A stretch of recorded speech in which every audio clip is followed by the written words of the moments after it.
Greetings, everyone. This is Jed Shlackman. I work as a holistic counselor, a spiritual energy healer, and hypnotherapist. I'm also an author, and for today's video, I'll be reading from one of my books. This is the book Past Lives, Spiritual Regression, Limitless Consciousness, and Self-Integration. You can find the book on Amazon.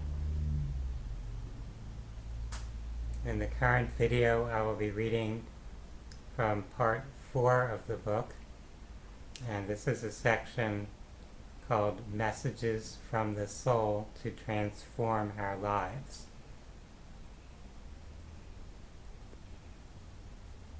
What are the lessons and messages for life that are often given to those who connect with their soul's wisdom and guidance during regressions?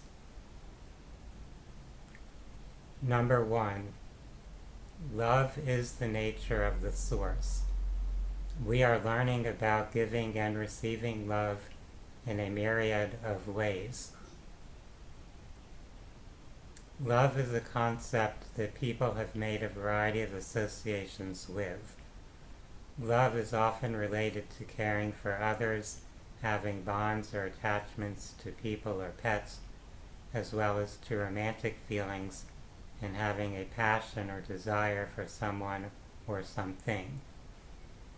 Love experiences are uplifting and help our energy system open and expand, allowing more of the life essence or energy to stream through us.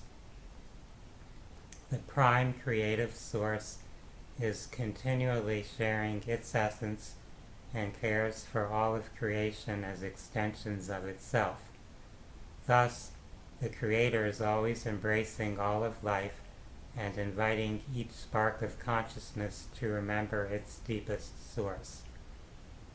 That energy of remembering one's connection to all that exists, to the infinite Creator, could be called love. Caring and connection that we experience with other beings is just a small taste or reminder of that loving essence. A valuable practice is to imagine that you are the Creator, feeling love and compassion for all beings, not just those who your human personality has attachments to or deep caring for. This helps you tap into a more universal, limitless flow of love. Number 2, speak your truth. We each have something to share and express that contributes to the world that we co-create.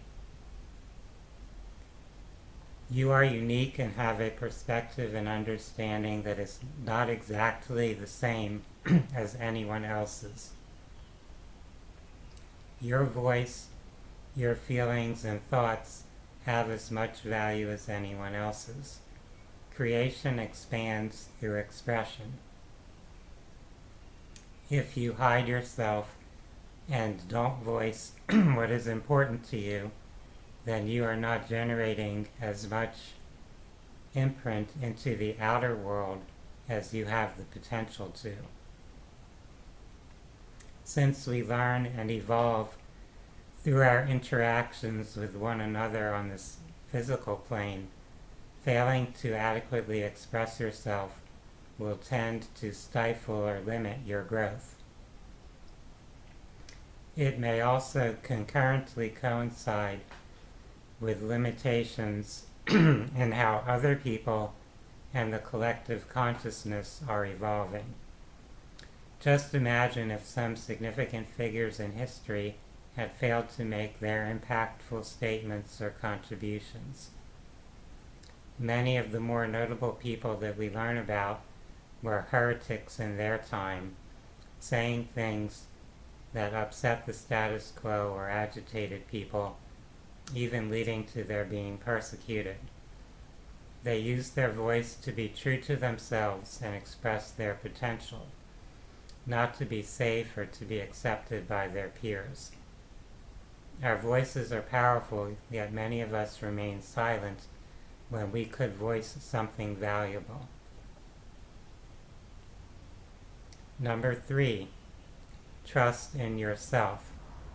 You have access to whatever is needed to fulfill your greater purpose. You may wish to think of yourself as a spiritual seed planted in the earth realm by your higher self.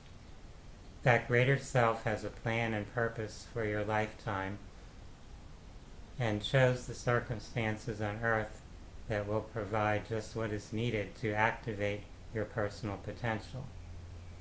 Just as plants on earth grow and develop based upon a combination of nourishment and stresses, you will have access to resources needed to nourish you, while you will also be encountering stresses and challenges that push you to evolve and mature. Additionally, you are never separate from your spiritual source, a source that can see the bigger picture and which can provide you guidance at any time. You are an expression and extension of the divine and all its potential. Believe in your own ability to access and apply the skills and resources needed to move forward on your life path. Number 4, you are not a victim. Life's experiences are there for us to learn and evolve from. This is something that can be challenging in a world where people commonly identify themselves as victims and even sometimes receive rewards and attention for doing so. The message here is not to deny that you have had an unpleasant experience or that someone treated you abusively. We can accept the surface level reality of what we have experienced and the feelings that are triggered by the experience. However, we can reframe the picture of what is unfolding and see it from a spiritual perspective where it is an opportunity for evolution. First, consider what the experience may have been there to teach you. Next, remember that your experiences don't define you. They don't reflect your actual identity. If you think and feel like a victim, that is a subjective mental reality and the identity you have generated in your own mind. You have the option and potential to view things differently and give a much different meaning to the experience, and consequently identify yourself in a different way. Number 5, forgive. Holding on to anger or resentment only binds you to the past and to the cycles of suffering. Forgiveness is something that people often aspire to but struggle with actually feeling and embracing. If you are attached to your limited persona rather than your limitless self and believe that you have been harmed by someone else's actions, then there will likely continue to be a resistance to forgiveness. The personality self, which people often call the ego, is continuously finding ways in which life seems unfair and which it has been mistreated. It will then seek to blame others and feel sorry for itself, holding anger and resentment, grief and depression, and other emotions that restrict the flow of life energy from the loving source. Only by seeing life in a much different way does forgiveness become natural and seemingly automatic. If you believe that everything is unfolding just as it needs to in order to serve the spiritual development of everyone involved, then you may sense that nothing, quote, bad or wrong has occurred. Thus, there is nothing to psychologically resist, and consequently nothing that requires, quote, forgiveness. Paradoxically, it would seem, you have forgiven by recognizing that there is nothing to resist or carry blame about, dissolving whatever feelings and reactions that would have arisen before you ever thought about finding forgiveness. This approach to forgiveness is explored in depth in the books Radical Forgiveness and Radical Self-Forgiveness by Colin Tipping. Number 6, value your intuition. Listen to your inner guidance. What is intuition? Intuition refers to various forms of accessing information from beyond the ordinary 5 senses. Inner perception rather than outer perception, sensing rather than thinking. While our physical senses and logical thinking abilities are valuable and vital for everyday living, we also have inner guidance that can be vital to guiding us through our lives. Most of us in our modern cultures have not been educated or conditioned to exercise and rely upon our intuition. Since the intuitive senses are connected to our spiritual self, they can access information that is not limited by linear thought or time and space. This expanded perspective can be very valuable, and many of the most talented and accomplished people in society credit their successes and abilities to use of their intuition. Practicing meditation, visualization, lucid dreaming, divination, energetic exercises, and body awareness can all be used to help us enhance our intuition. Number 7, don't overburden yourself with responsibility or take life too seriously. Everyday life tends to lead us to put a lot of pressure upon ourselves, some of that based upon the demands and expectations other people direct toward us. There is a limit to what the human personality can do or handle at any given time. We can't carry the whole world upon our shoulders, and we can't please everyone.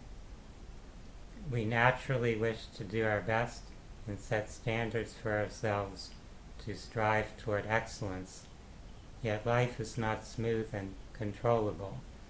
It is to a great extent complex and unpredictable. There are times when it's helpful to accept that things just are how they are. We can't control, fix, or manage everything. We can just do what we can in the conditions that exist and remember that ultimately whatever happens is okay.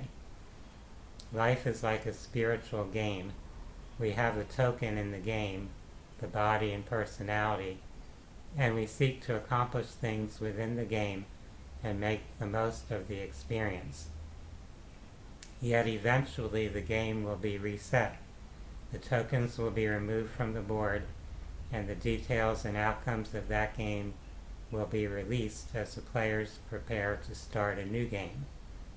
The game was exciting. You may have played it passionately, and it may or may not have turned out how you hoped or expected, but it was an adventure to play, and you can start a new game and have more fun and excitement if you wish to.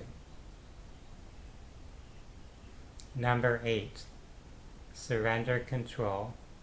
You can only do your best and let God/Spirit handle the rest. The ego believes that it can strengthen and protect itself by maintaining control. It means well as it wishes to survive and create the external reality that it views as most desirable. However, it often fails to accept that it is only a small point of creative focus within a limitless field of creative potential. There is much more that it cannot control than which it can control. Things will actually flow more smoothly when the effort to have excessive control is released. Let go, trust, allow life to unfold and manifest. As we let go and trust more, we will find that there is less mental stress, and this can actually help open our intuition and refresh our energy so that we can better focus on what we need to and receive inner guidance that is available to us. I'll pause the reading of the book of this section here. There are a total of 25 of these messages that come from the soul, and I'll be reading additional ones in the subsequent videos. For now, if you're interested in the book, Past Lives, Spiritual Regression, Limitless Consciousness, and Self-Integration, I invite you to find the book on Amazon. For those that are interested in holistic health and healing resources, you can visit my website, phinsights.com, phinsights.com. For now, I wish everyone a wonderful day. Namaste.